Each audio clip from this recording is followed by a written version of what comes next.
Hi everyone and welcome to the holiday edition of Cooking with Gimme. What's happening?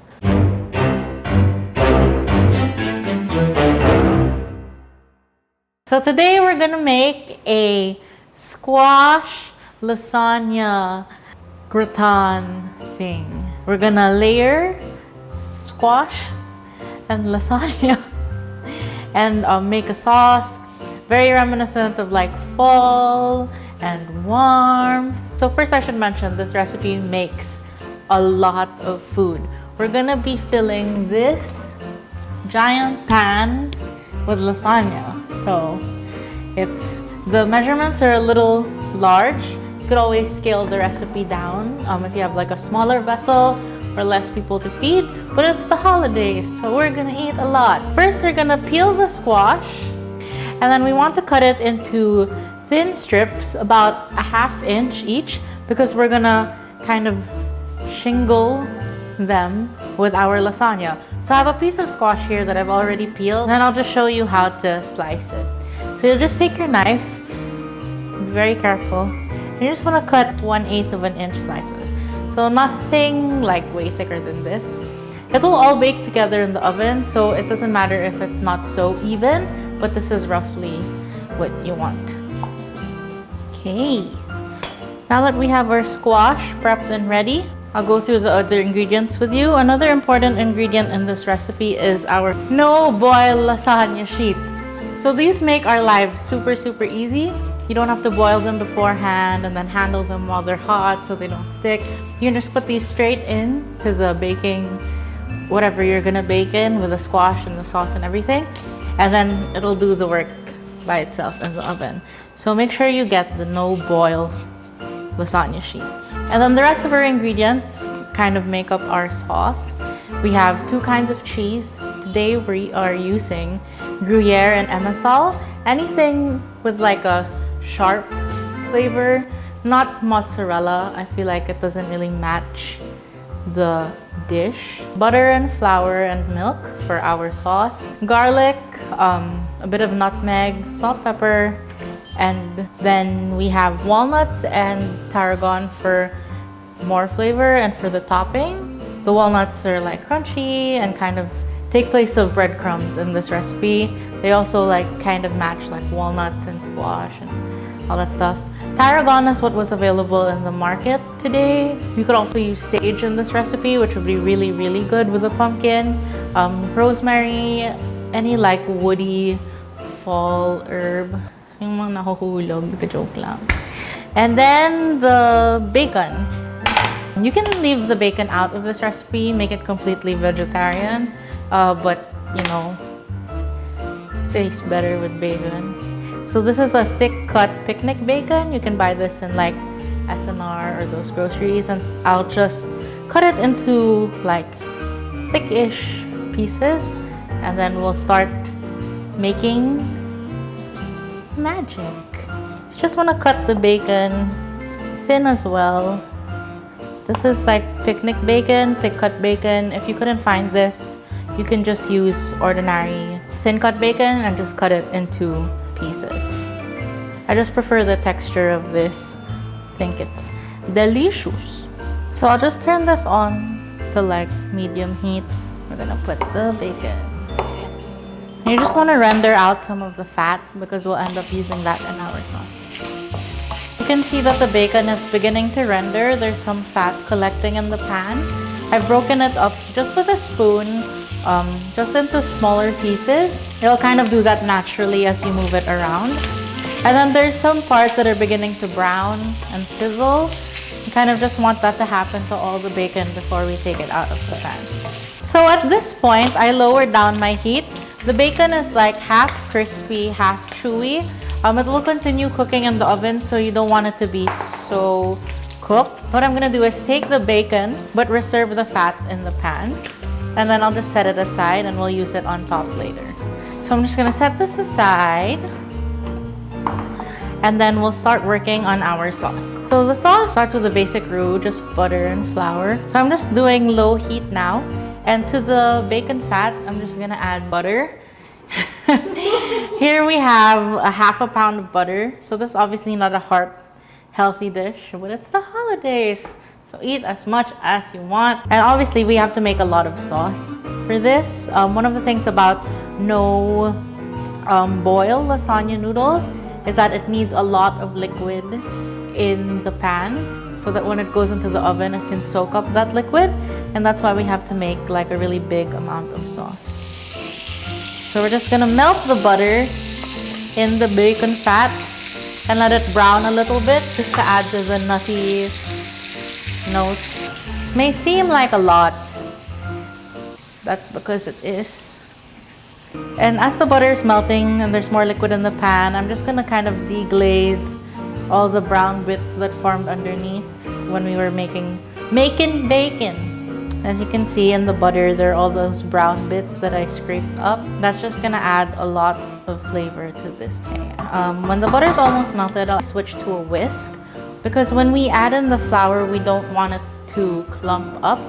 So a whisk is always good when you're making roux. So you can see that the butter is starting to bubble, starting to brown a little bit. And at this point, we're gonna add the flour. So as I add in the flour, I'm gonna add it little by little and I'll whisk just so that we avoid all the clumps. Normally you wanna add a 1-to-1 ratio of fat to flour. So I have half a pound of butter, so that's about 1 cup of butter and 1 cup of flour. So I'm just gonna stir that. You can see it's relatively smooth. That's what we're looking for. And then you just want to cook it for about 3 to 4 minutes just to take out the rawness of the flour, raw flavor. And we're doing all of this over medium heat. We're gonna start adding the milk.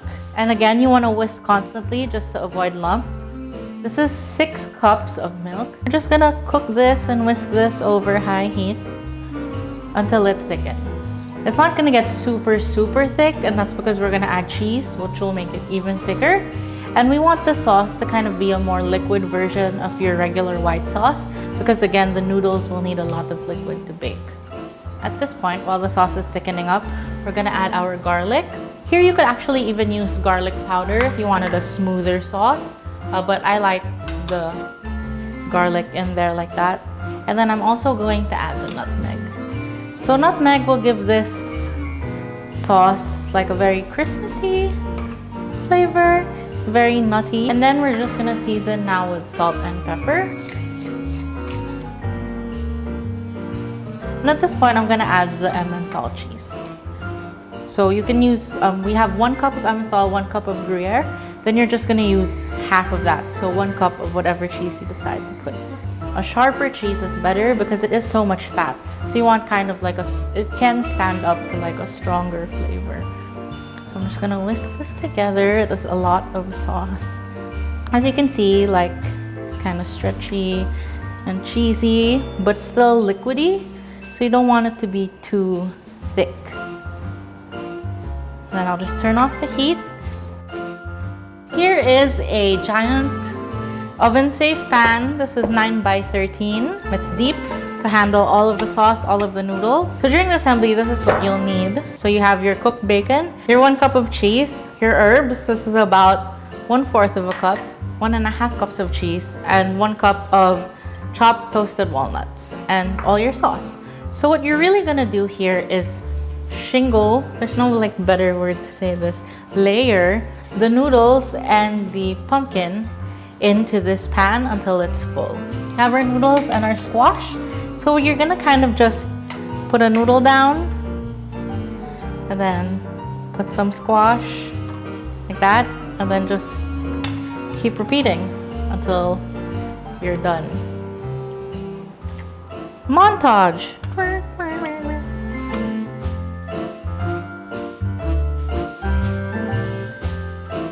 So you can see here, oh, it's so heavy.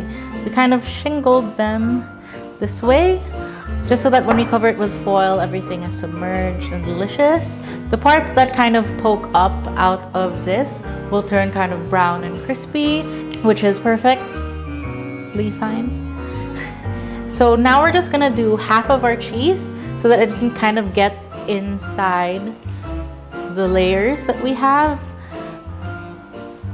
So half of the cheese down first, and then we'll reserve half for the top.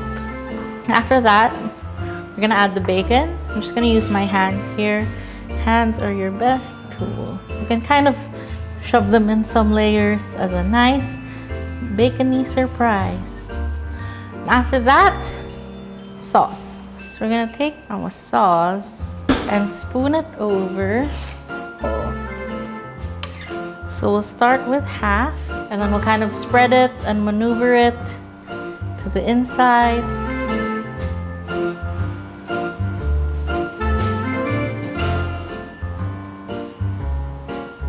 Just want to make sure all the noodles are covered. And then we're just gonna top this with cheese. And then the nuts. So this will kind of take the place, like I said, of breadcrumbs for the kind of like crunch effect. And we're gonna put our herbs on. Well, it really depends on the flavor that you want. It's kind of more decorative. And then this whole thing gets covered in foil and then bakes in the oven for 30 minutes. And then we'll check on it then. Take out the cover, broil it, do all that good stuff. And seal it tightly, just so that the steam will also help cook the noodles.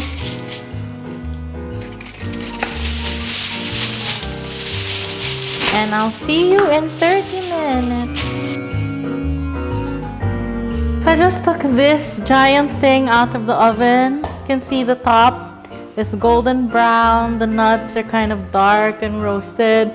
Some are kind of burnt, but that's okay. It adds to the flavor. It was in the oven at 350 degrees for 35 minutes. Then I removed the foil and blasted it under the broiler for 3 to 5 minutes, depending on your broiler or how hot your oven is. And then we're gonna serve it.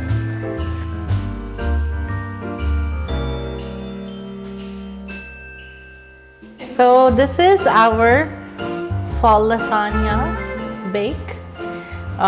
We hope you make it at home, and if you do, tag us pepper.ph and like and subscribe. Merry Christmas. Oh, died?